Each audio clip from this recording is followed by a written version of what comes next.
Merci de nous rester fidèles à Bamako, il est 9 heures.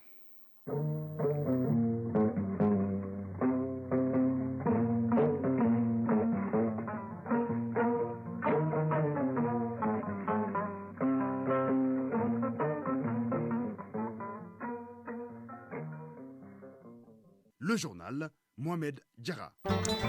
Ciel nuageux avec une température de 33 degrés. Mesdames, Messieurs, bonjour et bienvenue. Les titres. Renforcement de la coopération multilatérale. 3 nouveaux ambassadeurs ont été reçus par le président de la transition avant de regagner leur poste. Le chef de l'État leur a prodigué des sages conseils afin de raffermir les liens de coopération entre les pays d'accueil et le nôtre. L'ANCT renforce les capacités opérationnelles de la mairie du district afin de débarrasser Bamako des ordures. Le coût des équipements, plus de 770 millions de francs CFA. À suivre l'actualité des sports avec Famoudou Djourté, le démarrage du championnat de Ligue 1 cet après-midi et l'élimination de Djoliba AC de la Ligue africaine des champions. À suivre le dossier culture en fin de journal avec Jacques Omar Sangaré. Nous allons parler du ballet. Rendez-vous en fin de journal. Voilà pour le sommaire. Tout de suite, les détails. Le président de la transition, le colonel Assimi Goïta, a successivement reçu hier à Koulouba 3 nouveaux ambassadeurs de notre pays qui doivent regagner leur poste. Il s'agit de Youssouf Omar Maïga de Burkina Faso, de Mohamed Maïga d'Iran et de Djangina Diya Doukouré du Rwanda. Ces derniers sont venus prendre des sages conseils et les orientations du chef de l'État. Sur place, ils doivent œuvrer au renfermissement des liens de coopération entre le pays d'accueil et le Mali. Le point avec Adama Djimdi. Djangine Di Yaya Doucouré est le nouvel ambassadeur de notre pays au Rwanda. Il est le premier à être reçu par le chef de l'État, le colonel Assimi Goïta. Le Rwanda est un pays modèle pour bon nombre d'Africains. M. Doucouré est appelé à renforcer les axes de collaboration dans les domaines comme l'environnement, la défense et la sécurité, la justice, la lutte contre l'extrémisme violent. Bref, une diplomatie de proximité qui exige la prise en compte de la situation des Maliens vivant dans ce pays frère. Djangine Di Yaya Doucouré, ambassadeur du Mali au Rwanda. Un autre aspect sur lequel le président a beaucoup insisté, c'est l'encadrement des Maliens qui vivent au Rwanda. Il s'agit de les orienter, il s'agit de leur donner la bonne information, des outils qui leur permettraient de s'engager véritablement et utilement au développement socio-économique du Mali. Mais il a également insisté sur le respect des lois et des règlements du pays d'accueil. Bien que géographiquement distant, l'Iran est un partenaire fiable pour notre pays. Les secteurs d'intervention sont l'enseignement supérieur, l'exploration des ressources minières, l'agriculture, la santé et les routes. Bref, un schéma qui concourt à la mise en œuvre du Malikoura qui passe forcément par la refondation version diplomatie. Mohamed Maïga, ambassadeur du Mali en Iran. La refondation du Mali n'a pas qu'un pan national. Il y a le segment international et ça c'est le travail des diplomates. Redorer le blason, de porter la voix du Mali plus haut, plus loin, comme au début des indépendances. Issif Oumar Maïga est l'ambassadeur du Mali auprès du Burkina Faso. Du coup, il est l'artisan principal du raffermissement du partenariat entre les institutions internationales africaines, UEMOA, SILS, Comité inter-État de lutte contre la sécheresse au Sahel et le Liptako Gourma, auprès desquels il est accrédité. Le Mali et le Burkina Faso partagent les mêmes défis liés à l'insécurité. Mieux, les deux États sont dans un processus de transition. Issif Oumar Maïga, ambassadeur du Mali au Burkina Faso. Aujourd'hui, nos deux pays sont confrontés aux mêmes réalités. Il s'agit d'abord de la transition politique qui a cours dans nos deux États, mais aussi des activités criminelles que vous savez qui résultent de ces attaques terroristes. Donc nous allons œuvrer essentiellement par rapport à ces deux questions-là. Ces 3 diplomates viennent d'accomplir leur dernier acte avant de rejoindre leurs postes respectifs. Dans le cadre de la mise en œuvre efficiente du cadre stratégique de la refondation, le ministre en charge du secteur et son collègue chargé des réformes politiques et institutionnelles ont rencontré les organisations de la société civile et les syndicats. L'objectif de cette rencontre était d'examiner et de voir comment impliquer la société civile et les syndicats pour une meilleure appropriation du cadre stratégique de la refondation de l'État et son plan d'action. C'est ce que nous dit Mamadou Fane. Impliquer les organisations de la société civile et les syndicats afin qu'ils s'approprient du cadre stratégique de la refondation de l'État. Tel est l'objectif de ces échanges initiés par le gouvernement. Ce panel d'échanges vise à restituer le travail de la mise en œuvre du cadre stratégique de la refondation. Fatoumata Sekou Diko, ministre délégué auprès du Premier ministre chargé des réformes politiques et institutionnelles. Le triumvirat a entrepris une série de rencontres d'appropriation et de vulgarisation du cadre stratégique de la refondation de l'État. Troisième du genre, ces activités constituent un paramètre important en termes de facilitation du contrôle citoyen dans le cadre de la promotion de la redevabilité au peuple malien. Elles permettent aussi la mise en œuvre efficiente des recommandations des Assises nationales de la refondation.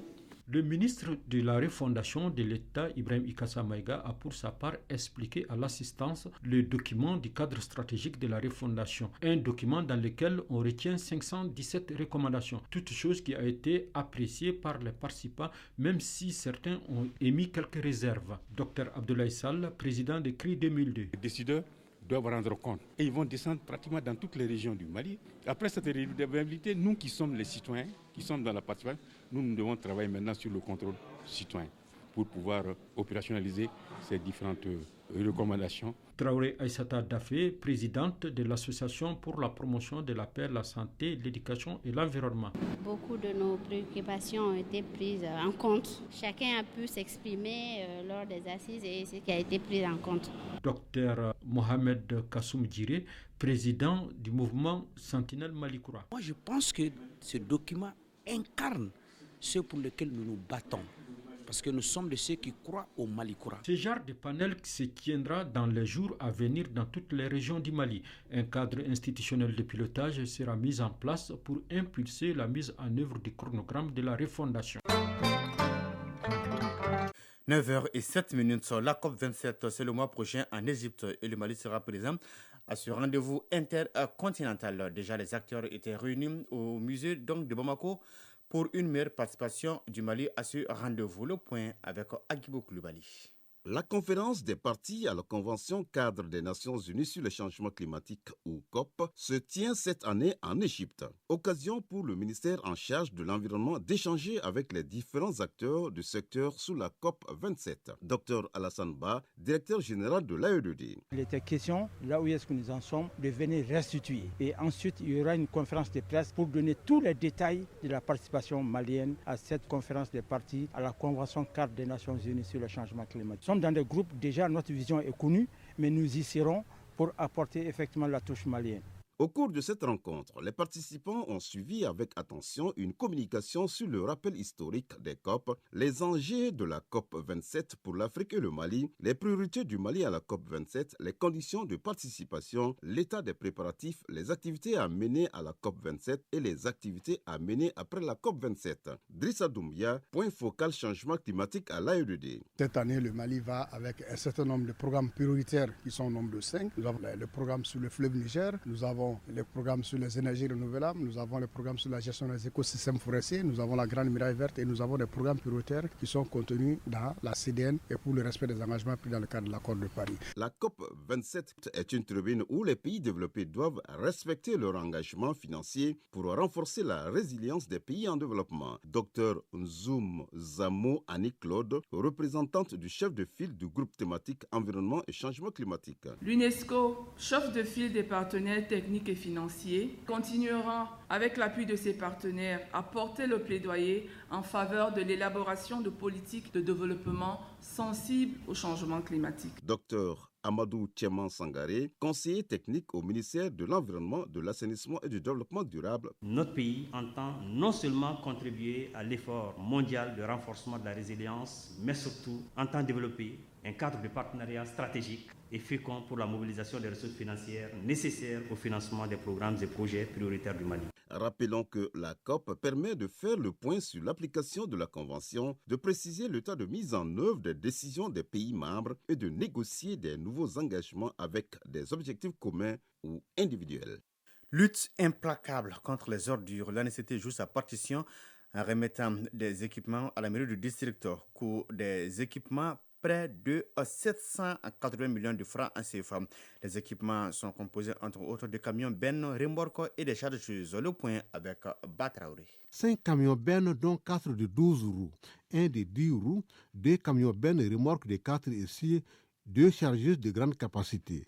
Tel est l'arsenal que l'Agence d'investissement des collectivités territoriales met à la disposition de la mairie du district. Les 9 équipements roulants qui ont été financés sur le budget d'État à hauteur de 778 millions de francs CFA constituent un renfort de taille pour l'assainissement de la capitale.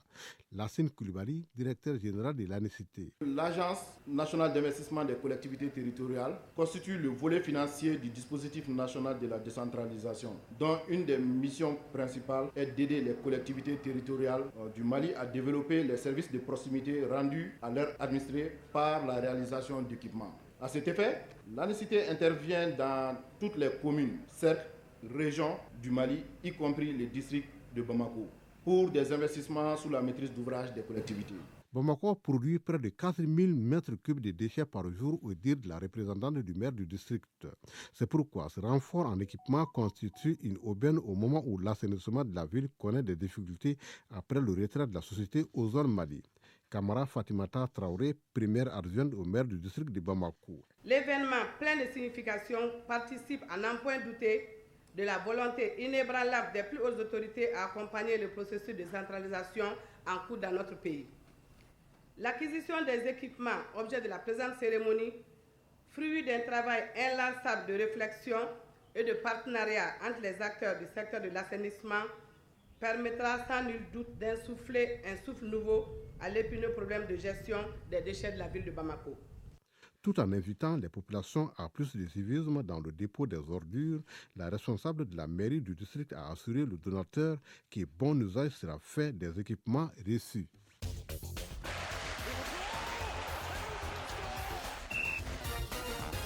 Oui, nous sommes bien sur le gazon et avec Famoulou Djourtier. Bonjour. Bonjour Mohamed Dera. Football, la saison 2022-2023 du championnat national de Ligue 1 démarre aujourd'hui avec 3 matchs. Lesquels? Oui, toutes les 3 rencontres se jouent hors de Bamako et elles commencent au même moment. 16h temps universel. L'AS Bakaria de Braouli accueille le stade malien de Bamako. L'Union sportive du cercle de Kita, l'USCK, reçoit l'AS Police et le club olympique de Bamako COB se déplace saison promis l'Union sportive de Bogoni. 2 matchs se jouent demain dimanche au stade Moribo Keïta. Il s'agit des oppositions ISFAS Binga FC, l'autre promu cette saison, et LCBA, association sportive de Korofina. Lundi, les 11 créateurs seront face à Afrique Football Elite AFE. Les matchs Djoliba AC, AS Black Star et Yele Olympique AS Real sont reportés à une date ultérieure en raison des participations du Djoliba AC et de l'AS Real en compétition africaine des clubs. 16 clubs rivaliseront cette saison dans l'élite du football malien.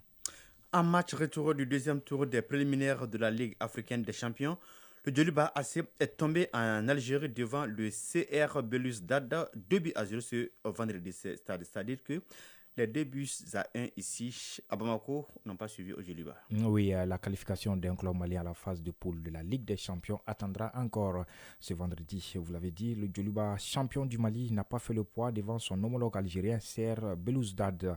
L'avantage pris 2-1 à l'aller ici par le Djoliba AC a été vite remonté par CR Belouizdad.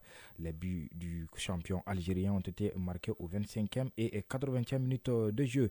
Éliminé à la porte de la phase de poule, le Djoliba AC se contentera donc du tour de cadrage de la Coupe de la Confédération. Et justement, en Coupe de la Confédération, le deuxième représentant malien, l'AS Real de Bamako, joue ce dimanche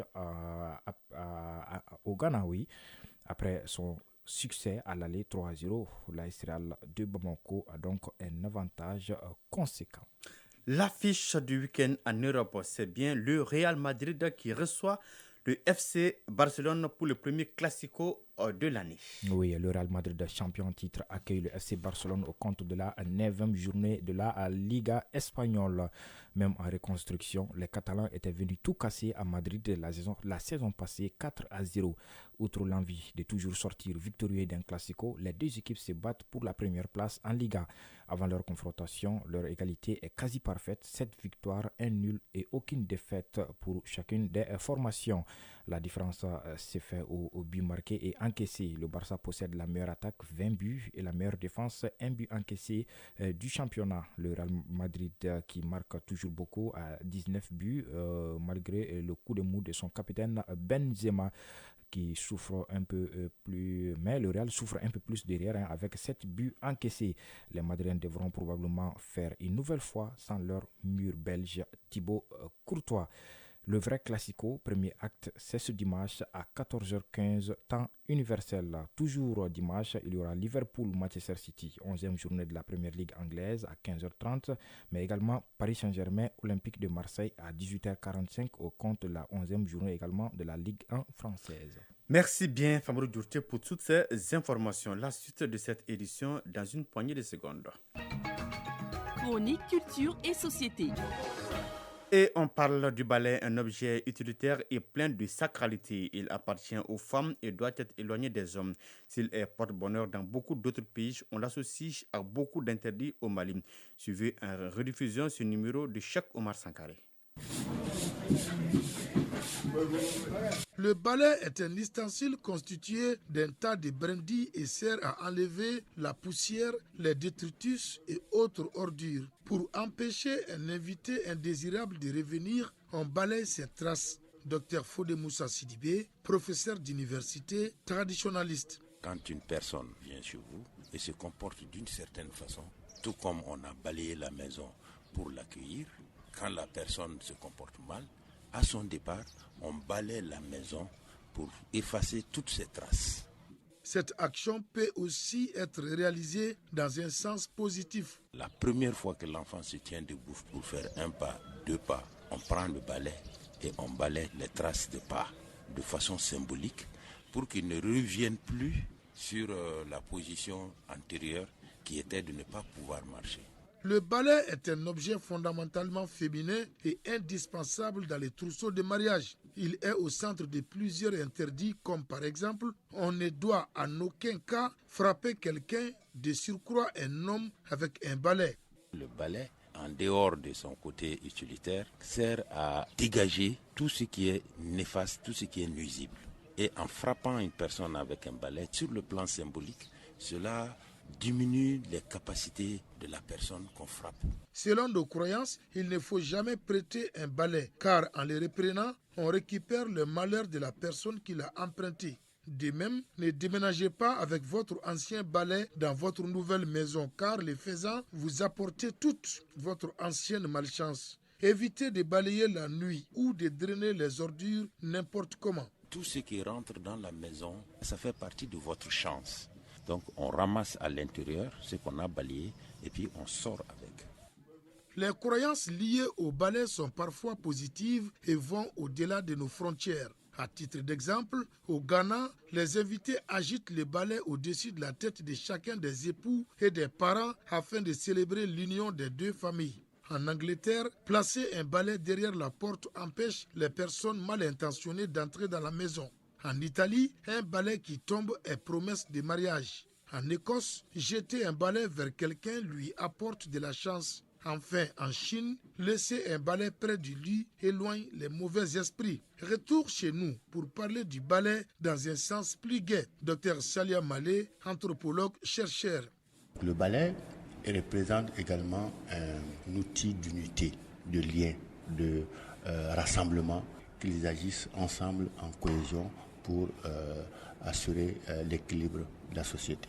Dr Fodé Moussa Sidibé, professeur d'université traditionnaliste. Quand vous prenez chacune des brindilles, vous pouvez la casser très facilement.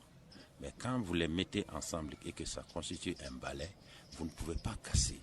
Ça, c'est le symbole de l'unité, de l'union dans la famille. À l'image de plusieurs autres objets qui marquent nos croyances populaires, le balai fait face aujourd'hui aux changements dus à la modernité. Dr Salia Malé, anthropologue, chercheur. Alors, les balais sont utilisés pour balayer la cour, mais l'intérieur des salons, des chambres avec carreaux, généralement le balai intervient très peu à ce niveau.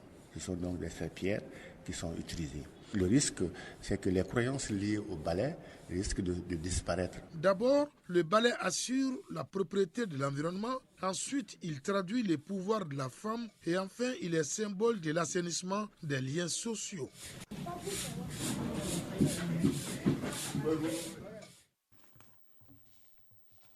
Voilà, à 9h passées de 20 minutes, c'est la fin de cette édition présentée par Mohamed Diarra avec le concours de Bintou Traoré à la partie technique et réalisation Ousmane Dao. La mise en ligne est assurée par Cheikh Abdul Aziz Koulibaly. Passez d'excellents moments en compagnie des programmes de l'ORTM. Au revoir.